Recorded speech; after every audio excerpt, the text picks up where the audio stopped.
Hey everybody, this is Chewy Plays Nintendo, and today I'm going to be unboxing and reviewing the Animal Crossing PowerA controller. This controller was provided to me by PowerA for review purposes, so I'm mostly going to focus on my thoughts on the controller while you all see it get unboxed. PowerA controllers are meant to be a more affordable alternative to Nintendo's Pro Controller. These controllers come in at $49.99 USD and provide a higher quality gaming experience for $20 less. So, does it do that? I'll let you know what I think. So first things first, let's get started into the specifics of the controller. This is the enhanced wireless controller. The back of the box tells you exactly what that means. Essentially, it features an ergonomic design, it has motion controls or gyro aiming, has mappable buttons, and Bluetooth 5.0, hence the wireless feature. I'd say the biggest concern for me going into this controller was if it had motion controls. I play a lot of Splatoon, and the motion controls are crucial for me with that game. I was happy to see they worked, and I'll have a bit of a demonstration of them at the end of this video. What this controller does not have is HD rumble, or even rumble at all, and it lacks a charging cable because you have to use batteries for the controller. It also cannot scan Amiibo because it lacks an NFC reader. I honestly didn't know how important rumble was to me until I picked up and used this controller. While playing, it felt like something was missing, so it was a bummer to realize it was the lack of rumble to give me feedback on some actions during games. As far as the batteries, the controller does come packed with two AA batteries, so you can use it right out of the box.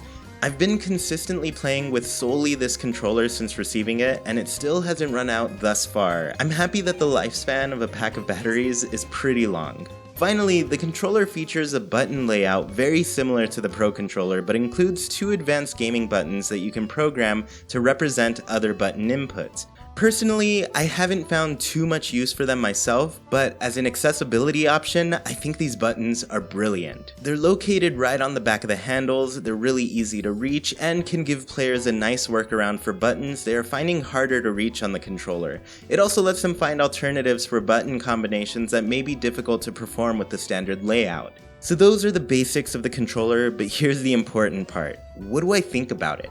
How does it feel to play with the controller? What do I think of how it looks and feels? Well, I have a lot of thoughts about it.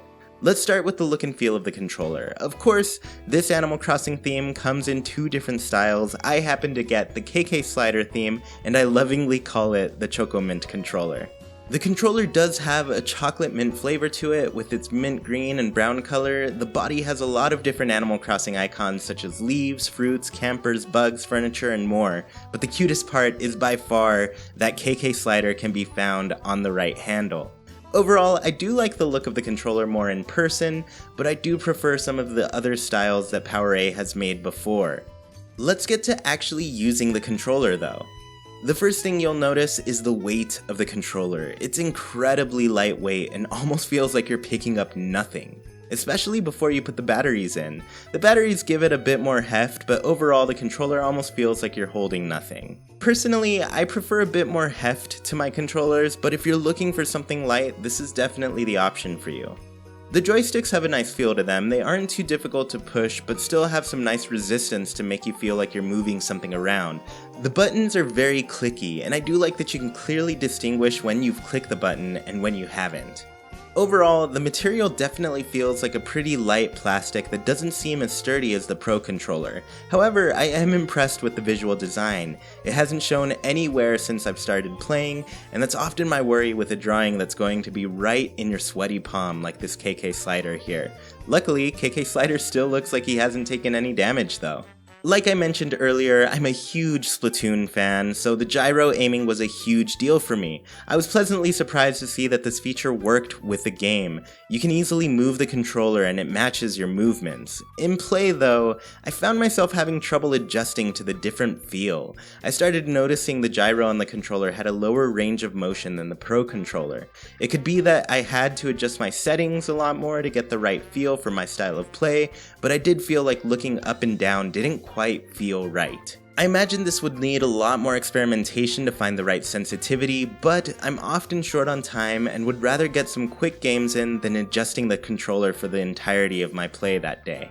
I also feel like the weight of the controller plays a role in this feeling. Between the lack of rumble and the light weight, I just didn't feel like my movements were matching within the game, and I wasn't getting the proper feedback to let me know.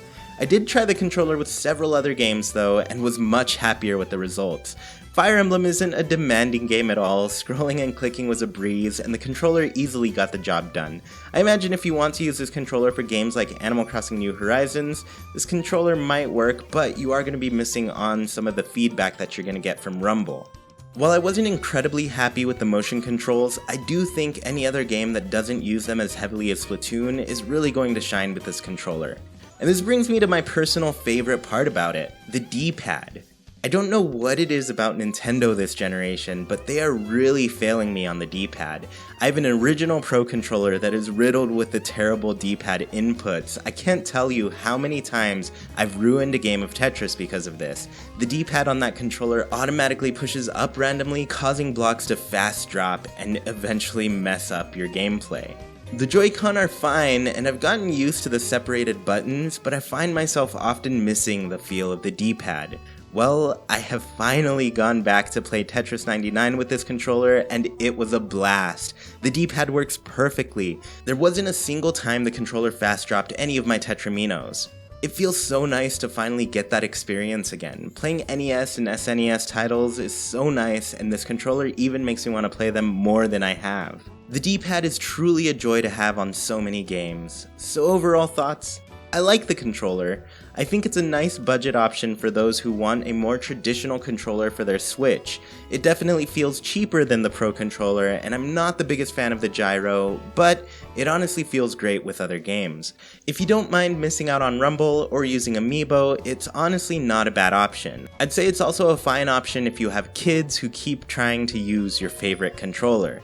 This is a cheaper option that is sturdy enough to handle some bumps and bruises. While this controller may not feel as premium as the Pro controller, and I'm probably still going to choose my Pro controller for games like Splatoon 2, I know this is going to be my go-to controller for games like Tetris 99 and any game that works better with a D-pad. This controller releases on March 20th, 2020 for those interested in purchasing one for Animal Crossing New Horizons when that comes out. Hopefully, this helps you as you look through your options for gaming the way you want to game. If you have any questions about the controller, please leave a comment and I'll try to get that answered as soon as possible.